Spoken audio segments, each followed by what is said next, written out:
আসসালামু আলাইকুম ওয়া রাহমাতুল্লাহি ওয়া বারাকাতুহু। প্রিয় সম্মানিত সুধী, ব্যস্ততম আজব শহর, নাম হলো এর ঢাকা। ভালো লাগে না নগর জীবন, নাই কোথাও ফাঁকা। আসছে মানুষ, বাড়ছে মানুষ, উঠছে পাকা বাড়ি, অসহ্য যন্ত্রণা, জ্যামে আটকা গাড়ি। বৃষ্টি হলে জলাবদ্র, রৌদ্র হলে গরম, সাবধানে থাকবে নগরবাসী, কথাটা রাখবে স্মরণ। প্রিয় সম্মানিত সুধী, কবিতাটি আবৃত্তি করতেছিলাম। এই বইয়ের 24 নম্বর কবিতার কিছু অংশ আবৃত্তি করেছি। এই আমি ঘন্টার পর ঘন্টা একই স্থানে বসেছিলাম 3 ঘন্টা। এই রাজধানীর বুকে গাড়ির চাকা আর ঘোরে না, মনের দুঃখে কষ্টে ওই জায়গায় বসে বসে লিখেছিলাম কবিতা। প্রিয় শহর ঢাকা। প্রিয় বন্ধুরা, হাতে যে বই দেখছেন আপনারা, এই বই আমার লেখা। এরকম অসংখ্য বই আমার এই বুকের মাঝে ধারণ করা, কিন্তু আমার এই নিয়তির নির্মম পরিহাস। বাস্তব বড় কঠিন, বাস্তবের কাছে আবেগের কোনো স্থান নেই। দারিদ্রতার ঘূর্ণিপাকে দুমড়ে মুচড়ে একাকার, তারপরেও বুক ভরা আশা, চোখ ভরা স্বপ্ন নিয়ে আমি আপনাদের কাছে এসেছি। বন্ধুরা, ছোট্ট একটা অনুরোধ আমার, বইগুলির যে কোনো স্থান থেকে আপনারা একটু পড়ে দেখবেন। পড়ার পরে যদি আপনাদের পছন্দ হয়, মনে যদি চায়, একটি অথবা দুটি বই নিয়ে আমাকে আপনারা একটু সহযোগিতার হাত বাড়াবেন। পছন্দ না হলে কেউ আপনারা নেবেন না। আমার এই লেখালেখির অর্থ দিয়ে সমাজের ঝরে যাওয়া হতো দরিদ্র এতিম বাচ্চা, যারা রাস্তায় পড়ে থাকে অনাদরে, মা নেই, বাবা নেই, অর্থের অভাবে লেখাপড়া করতে পারে না। আমি তাদের জন্য একটি শিক্ষা প্রতিষ্ঠান করে এ পৃথিবীকে আমার বিদায় সালাম জানাতে চাই। তাই বন্ধুরা, আমি একজন কবি, এভাবে নিজেকে রাজপথে বিলিয়ে দিয়েছি। বইটির নাম দিয়েছি কি আর পেলাম স্বাধীন করে। বইটির মাঝে 56টি কবিতা আছে। আমি আপনাদের সকলের জন্য এখন একটি কবিতা আবৃত্তি করব। এই বইয়ের প্রথম কবিতা, যে কবিতার নামে বইটির নামকরণ করেছি। এ বইটির নাম দিয়েছি আর কত কাঁদাবে। প্রিয় বন্ধুরা, কি আর পেলাম স্বাধীন করে, নেই স্বাধীনের স্বাদ, সব জায়গাতে রাখা আছে গরিব মারার ফাঁদ। ধনীরা সব ধনী হবে, গরিব হবে শেষ, স্বাধীন করে পেলাম বুঝি এমন একটা দেশ। হাড় ভাঙ্গা পরিশ্রমে গরিব ঝরায় ঘাম, রাজা আছে মহাসুখে প্রজা পায় না দাম। ভাবতে গেলে অবাক লাগে, হায়রে স্বাধীনতা, এমন স্বাধীন পেলাম আমরা, কেউ শোনে না কথা। দুর্নীতি আজ এত চাঙ্গা, পঙ্গু হয় দেশ, দেশের টাকা বিদেশ নিয়ে দেশ করছে শেষ। দেখছে কিন্তু সব লোকে, বলছে না কেউ কথা, আমরা কি তাই চেয়েছিলাম এমন স্বাধীনতা। ধন্যবাদ সম্মানিত সুধী, বইগুলো দেখুন, পড়ুন। যদি ভালো লাগে, মনে চায়, আমাকে একটু সহযোগিতা করবেন। দেখুন, আপনাদের কাছে আমার অনুরোধ, বইগুলো পড়ুন। প্রিয় বন্ধুরা, চলন্ত পথে যদি কোনো ড্রাইভার বেপরোয়া গাড়ি চালায়, তাহলে যাত্রীর মুখের সংলাপ থাকে, ড্রাইভার সাহেব গাড়ি আস্তে চালান।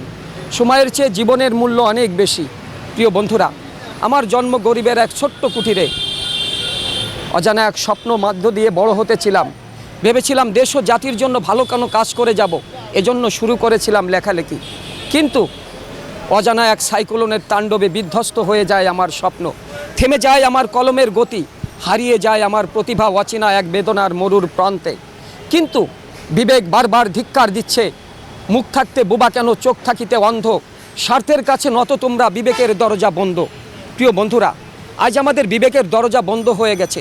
মানুষ তার মনুষ্যত্ব বোধকে হারিয়ে ফেলেছে।